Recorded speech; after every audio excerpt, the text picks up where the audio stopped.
बच्चों question number 4 तो 20 number का सवाल था यार, ये आसान था? ये आसान नहीं था यार, ये तो आसान था यार, ये तो ऑडिट रिस्क और प्रोसीजर्स और गोइंग कंसर्न।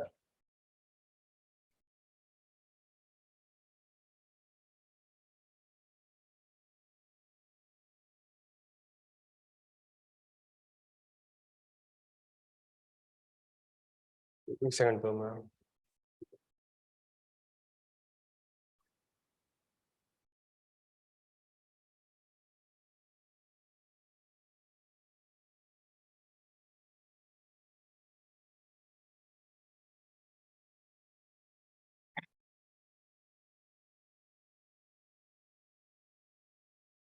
या क्वेश्चन 4 आसान था बच्चों, आसान था। Your firm is the auditor of Ninja Foods Limited for the year ended 30 June 2022. The company is a food chain having restaurants located in all major cities of Pakistan. The company specializes in Pan-Asian cuisine and has Japanese, Thai, and Chinese foods on its menu. Following information has been gathered by the audit team. सवाल की requirement है identify the key audit risk in the above situation, और लिखा हुआ है ignore the risk related to going concern, assess the company's ability to continue as a going concern, also suggest the audit procedure which you should need to perform in order to validate your assessment. Part A में going concern को consider नहीं करना, part B में consider ही सिर्फ going concern. जबरदस्त। तो हमने कहा था यार जब भी की और जब भी आपको ऑडिट रिस्क बताने होंगे, आपको सवाल में क्या ढूंढना होगा? Risk factor. रिस्क फैक्टर की वजह से मैं कहता था therefore there is a risk of, या तो ओवर स्टेटमेंट का रिस्क होता था या फिर, और रिस्क कहां पे होता था? या तो पीपी में होता था, या इन्वेंट्री में होता था, या अकाउंट रिसीवेबल में होता था, या अकाउंट पेबल में होता था, या कैश एंड बैंक में होता था, या रेवेन्यू में होता था, या एक्सपेंस में होता था। और क्या होता था? एग्जिस्टेंस का होता था। बैलेंस शीट डाटा में तो existence, completeness, rights and obligation and, और यहाँ पे occurrence, completeness, accuracy, cutoff and classification. अच्छा जी, some of the ingredients used in the food products offered to the customers are imported. On 31 August 2022, the government has banned the import of luxury food items, which includes most of the imported items used in the company's most selling items. The company has stock of this imported item which will fulfill its requirement of the next month only. ये part 1 समझ पढ़ के समझ आ रहा है, ये part A से नहीं है बल्कि ये पार्ट बी से। क्यों? ये एक इवेंट और कंडीशन है कि भाई मुझे अब रॉ मटेरियल नहीं मिलेगा। लेकिन इसमें एक और मसला है, अगर आपको रॉ मटेरियल नहीं मिलेगा तो आप गुड्स प्रोड्यूस नहीं कर सकोगे। जब गुड्स प्रोड्यूस नहीं कर सकोगे तो गुड्स, तो इसका मतलब है आपके पास ये जो रेस्टोरेंट्स आ रहे हैं प्रॉपर्टी प्लांट एंड इक्विपमेंट में, ये इम्पेयर्ड होगा। ये लिखा था प्यारे बच्चों, मैं इतना बड़ा रेस्टोरेंट खोल के बैठूं और कुछ बेचूं ही ना, तो क्या अब भी मैं रेस्टोरेंट को 1 करोड़ 2 करोड़ 5 करोड़ 10 करोड़ का दिखा सकता हूं अपनी बुक्स में? मेरे पास एक एसेट है ना यार रेस्टोरेंट। भाई खुद सवाल में लिखा हुआ है, नेचर ऑफ द बिजनेस क्या है? रोड पे खिलाता हूँ? कहाँ खिलाता हूँ भाई? रेस्टोरेंट में खिलाता हूँ ना यार। भाई रोड पे खिलाते हैं, कहाँ खिलाते हैं? तो भाई रेस्टोरेंट, तो रेस्टोरेंट एसेट है ना आपका, पैसा लगाया है ना, पैसा लगाया तो क्या है? प्रॉपर्टी प्लांट एंड इक्विपमेंट है आपका। अब प्रॉपर्टी प्लांट इक्विपमेंट तो बड़े बड़े रेस्टोरेंट लिए हैं, लेकिन जो मेरा मोस्ट सेलिंग आइटम है जिसके लिए कस्टमर आते हैं वो मेरे पास है। जब मेरे पास है ही नहीं प्यारे बच्चों, जल्दी जल्दी जल्दी, तो देयर इज अ रिस्क मेरा प्रॉपर्टी प्लांट एंड इक्विपमेंट शायद क्या हो जाएगा? इम्पेयर्ड हो जाएगा। मैनेजमेंट ने इम्पेयरमेंट रिकॉर्ड नहीं करी होगी, डिस्क्लोजर नहीं दिया। बच्चों यहां तक बात समझ आ रही है? कितने लोगों ने नहीं लिखा था ये? Sorry, which are most selling, पूरा पढ़े ना। और सम भी लिखा हुआ हो तो यार पीपी तो इम्पेयर्ड हो गया, रिस्क तो आइडेंटिफाई करें ना भाई। समझ, कितने लोगों ने नहीं लिखा था? बाकी सब ने लिखा था। जबरदस्त। 70% ऑफ द कस्टमर्स पे इन कैश। जहां, अच्छा पहला रिस्क फैक्टर इम्पोर्ट पे बैन, तो पहला रिस्क हो गया। दूसरा रिस्क फैक्टर 70% पे on, while the remaining 30% pay through credit debit card. Furthermore, 55% of customer visits are on weekend. All the cash collection on the weekend is deposited in the bank on the very, प्यारे बच्चों यहाँ पे risk of ISA 240 से सवाल था ये. There is a risk of fraud because the staff or the management has an opportunity to commit misappropriation of assets. Fraud दो किस्म के होते हैं, या तो फ्रॉडुलेंट फाइनेंशियल रिपोर्टिंग होती है या मिसएप्रोप्रिएशन ऑफ.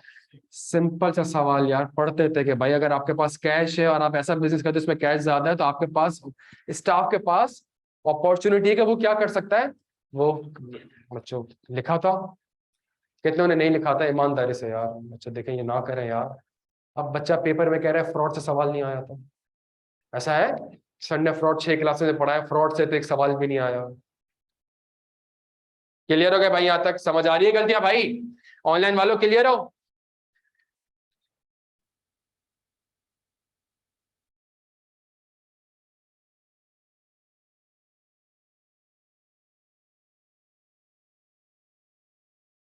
एक और मसला है, सुनिएगा. एक और मसला है. 55% कस्टमर्स कब आते हैं? वीकेंड पे. तो इसका मतलब है सैटरडे को जो आपको कैश रिसीव हुआ होगा और संडे को जो कैश रिसीव हुआ होगा वो मंडे से पहले तो डिपॉजिट नहीं हुआ होगा. और अगर मंडे को डिपॉजिट हुआ होगा तो वो जमा होते होते ट्यूसडे वेडनेसडे. प्यारे बच्चों एक और बहुत बड़ा रिस्क है. और किस चीज का रिस्क है? कट ऑफ का रिस्क है. कट ऑफ तो होता ही ईयर एंड. इट मींस अगर आपका ईयर एंड 30 जून 2022 है, सुनिएगा मेरी बात को, और 30 जून को लेट से 29 जून है, सही सॉरी 30 जून को वेडनेसडे या थर्सडे आ रहा है लेट से, सही है. तो इसका मतलब है कि अगर संडे वाला दिन 30 जून पड़ रहा है ना, कौन सा दिन, तो इसका मतलब है 1 जुलाई 2 जुलाई को बैंक में पैसा आ जाएगा. कौन सी तारीख का? 29 जून का, 30 जून का. वो कैश मेरे बुक्स में रिकॉर्ड होना चाहिए. देखो पैसा कब आ रहा होगा? वो पैसा 2 से 3 दिन बाद, बिकॉज सैटरडे संडे तो बैंक बंद होता है. तो एक और सबसे बड़ा रिस्क था यहाँ पे. किस चीज का रिस्क था? कट ऑफ का. ये 99.99% लोगों ने सोचा तक नहीं होगा कि कट ऑफ समझ आ गया? पढ़ा सबने? हाँ लिखता कोई कोई है, वो है ना, तो वो पढ़ा सबने है कट ऑफ जी. लेकिन जब पेपर में एक चीज आएगी ना जी,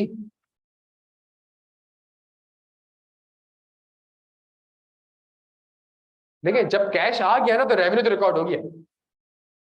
जब मेरे पास कैश आ गया तो रेवेन्यू तो रिकॉर्ड हो गया. देखिए ना आप मेरी बात सुने ना, जहां आपने खाना खाया हाईवे में बैठ के और सामने वाले को पैसे दिए 1000-2000 का जो बिल बना, आपने जहां उसको 1000-2000 रुपए आपने पे करे, उसने तो रेवेन्यू और रिकॉर्ड में एंट्री यही बनाएगा ना, कैश डेबिट रेवेन्यू क्रेडिट. मसला किस चीज का आएगा? जो आपका बैंक बैलेंस होगा, जो कैश से बैंक में पैसा जा रहा होगा, इसमें किस चीज का मसला आ सकता है? इसमें कट ऑफ का मसला आ सकता है. क्या यहां तक बात समझ आती है? एक और मसला ये भी है, रेवेन्यू में कट ऑफ का मसला कैश की वजह से नहीं है, डेबिट और क्रेडिट कार्ड की वजह से. जब आप डेबिट कार्ड से या क्रेडिट कार्ड से ट्रांजैक्शन करते हो तो क्रेडिट कार्ड से पैसा फौरन आपके अकाउंट में नहीं आता है, वो तो 7 दिन बाद. यार पता है ना हम सबको यार, मेरा होता क्या अरेंजमेंट ये होता है कि भाई आप करो शॉपिंग वगैरह, पैसे 30 दिन बाद. तो बैंक को तो 30 दिन बाद पैसे मिलेंगे. तो बैंक कहता है कि भाई चूंकि मैं तुम्हारी सेल्स बढ़ा रहा हूं तो मैं भी तुम्हें पैसे कब दूंगा? मैं तुम्हें 30 दिन. जब 30 दिन तक पैसे ही मेरे पास नहीं आ रहे होंगे तो यहाँ पे एक रिस्क हो सकता है. किस चीज का रिस्क हो सकता है? रेवेन्यू में कट ऑफ का रिस्क हो सकता है कि भाई रेवेन्यू आपने पूरे साल का रिकॉर्ड सही नहीं किया होगा. तो कट ऑफ मेजॉरिटी लोगों ने क्या करा होगा? मिस किया होगा प्यारे बच्चों. इसी again impairment of plant and machinery भी मिस किया होगा आप लोगों ने. बहुत कम बच्चों ने लिखा होगा. 2 रिस्क ही आपने मिस कर दिए यार, 2-3 रिस्क मिस कर दिए. डन हो गया. अच्छा, the companies follows a policy in which all the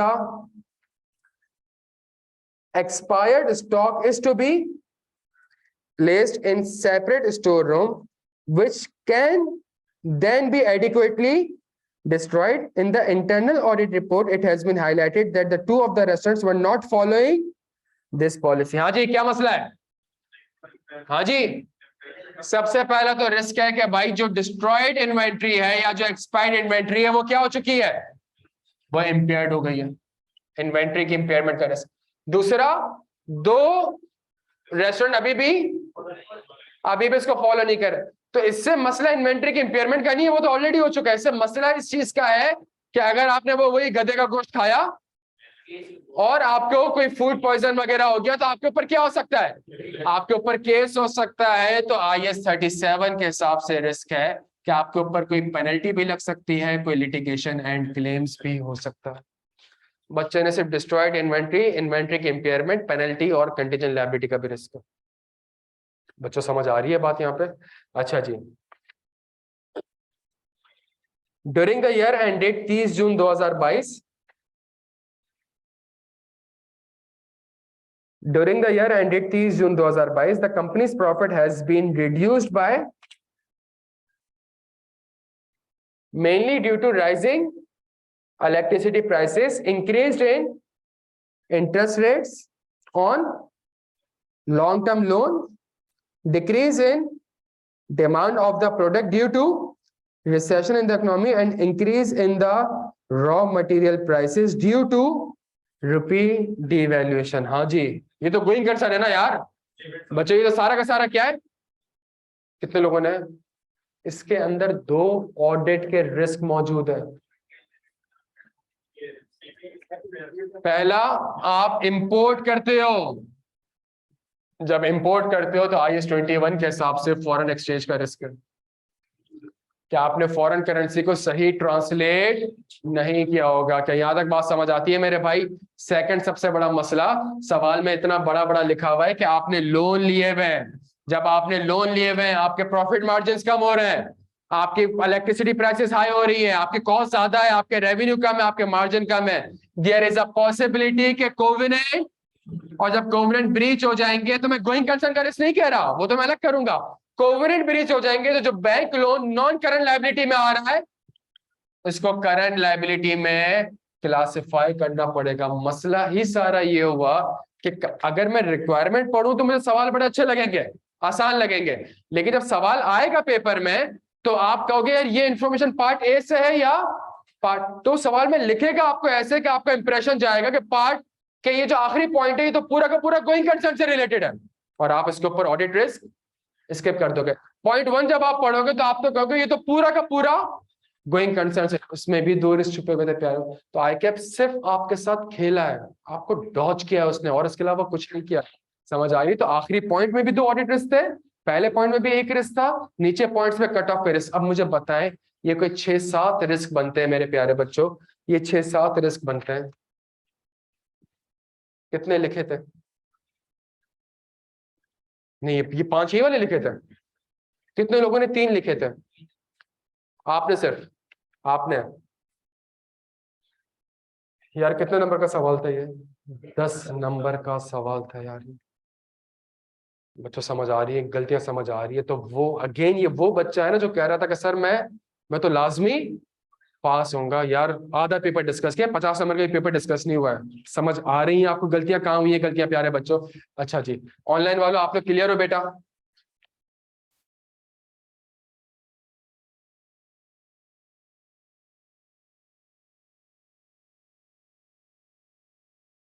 assess your company's ability to continue as assess the NFL ability to continue as a going concern. Also suggest the audit procedures which your team need to perform in order to validate your assessment. मैं इसका answer यहाँ पे लिख लूं प्यारे बच्चों? इसका answer, ये तो सबसे आसान सवाल था मेरे पेपर का यार, मतलब ये तो आपको बड़ा अच्छा करना चाहिए था। आपको वो कह रहा है कंपनीज की एबिलिटी को असेस करो कि क्या वो गोइंग कंसर्न है, इसका मतलब है आपको क्या बताने थे? इवेंट्स और कंडीशन। आपने पहले इवेंट और कंडीशन बताया, इंपोर्ट लग गया, किसके ऊपर बैन लग गया? इंपोर्ट के ऊपर बैन लग गया, एक रॉ मटेरियल के ऊपर, ऐसा ही है। और इसके अलावा आपने बताया, क्या बताया? हाँ जी, लिटिगेशन तो लगी तो नहीं है अभी, चले। और इसके अलावा high electricity price, reduction in demand, ये याद आ रही है ना सारी इंफॉर्मेशन? और क्या था? हाई इंटरेस्ट रेट्स, हाँ जी, रिसेशन एक इकोनॉमी, जबरदस्त, ये सारे फैक्ट। आपने कहा ये वो फैक्टर्स हैं जो कि सिग्निफिकेंट डाउट क्रिएट कर सकते हैं किस चीज के ऊपर, गोइंग कंसर्न के ऊपर। उसने अगली चीज आपसे क्या कही, मुझे क्या बता दो, ऑडिट। हमें पता है कि कुछ ऑडिट प्रोसीजर्स हमारे पास जर्नल होंगे, याद है, मैं मैनेजमेंट से क्या ऑब्टेन करूंगा, cash flows and PNL forecast. में मैनेजमेंट की एग्जाम्पशंस को देखूंगा, मैं सब्सिक्वेंट इंटरिम, मैं मिनट्स ऑफ दी, और प्यारे बच्चों कुछ प्रोसीजर्स ऐसे होंगे जो कि इन चीजों को एड्रेस कर रहे होंगे। फॉर एग्जाम्पल अगर रॉ मटेरियल बैन लग गया तो मैनेजमेंट चुप नहीं बैठेगी, मैनेजमेंट कोई ऑल्टरनेटिव रॉ मटेरियल या सप्लायर को ढूंढने की कोशिश करेगी, तो मैं सप्लायर के साथ करस्पॉन्डेंस फाइल देख लूंगा बच्चों। क्या यहां तक बात समझ आ रही है? इसी तरीके से अगर हाई इलेक्ट्रिसिटी प्राइसेस है तो मैं मैनेजमेंट के प्लान्स देखूंगा कि लेट से कहीं वो जनरेटर पे या गैस पे तो कन्वर्ट नहीं हो रही, तो मैनेजमेंट का इस चीज के ऊपर प्लान क्या है। अगर लोन में इंटरेस्ट रेट हाई हो चुका है, कोवेनेंट ब्रीच हो सकता है, कहीं मैं डिफॉल्ट ना कर गया हूं, तो मैं करस्पॉन्डेंस फाइल देखूंगा, किसके साथ देखूंगा, बैंक के साथ। कुछ जेनेरिक प्रोसीजर आपने लिखने था एज और कुछ प्रोसीजर्स आपके स्पेसिफिक होने चाहिए थे, बिकॉज वो कह रहा है कि इन द अबव सिनेरियो, तो अबव सिनेरियो को थोड़ी सी हमने इज्जत देनी होगी और कुछ स्पेसिफिक प्रोसीजर्स हमने मेंशन करने होंगे। क्या यहां तक बात समझ आती है? ये सवाल पार्ट भी तो अच्छा हो गया होगा यार। सही, चलें क्वेश्चन नंबर 5, वो सवाल जो